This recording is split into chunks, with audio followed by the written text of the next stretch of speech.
இன்றே டவுன்லோட் செய்து உங்கள் ஃபேவரட் ஷோக்களை என்ஜாய் பண்ணுங்க. சொல்லு ரேவதி. மாமா, எப்படி இருந்தது என்னோட ஆக்டிங்? நீ இந்த அளவுக்கு பேசுவேன்னு நான் எதிர்பார்க்கவே இல்லை. தேங்க்யூ மாமா, எல்லாம் உங்க ட்ரைனிங்.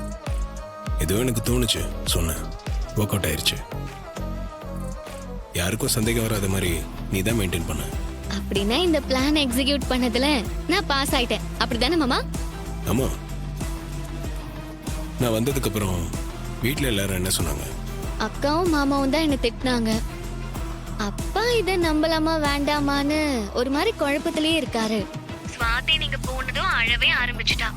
என் சித்தி நீங்க பேசினதுலயும் என் அம்மா நடந்துட்டதுலயும் பயங்கரமான குழப்பத்துல இருக்காங்க. நமக்கு அதானே வேணும். என்ன இருந்தாலும் அக்கா உங்களுக்கு சப்போர்ட் பண்ணி பேசும்போது அப்பா மாமா அக்கா கிட்டையாவது நம்ம உண்மையை சொல்லிடலான்னு தோணுது. புரியுது. மாமா, மயில, ரோகிணி, கடைக்குட்டி, சுவாதி எல்லாருமே நம்ம நல்லா இருக்கணும்னு நினைக்கிறவங்க தான். அவங்ககிட்ட சொல்றதுல எந்த பிரச்சனையும் இல்லை. ஆனா அவங்க நடந்துக்கிற விதத்துல சின்னதா சந்தேகம் வந்தா கூட உன் சித்தி கண்டுபிடிச்சிருவாங்க.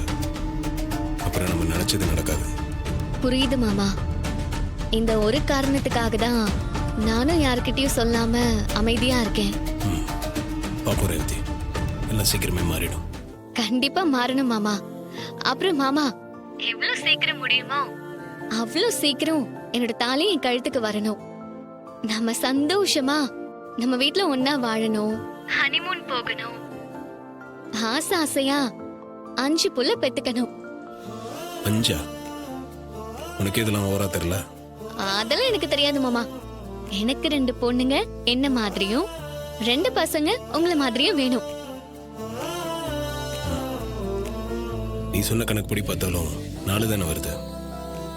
அப்ப இன்னொன்னு? அது வந்து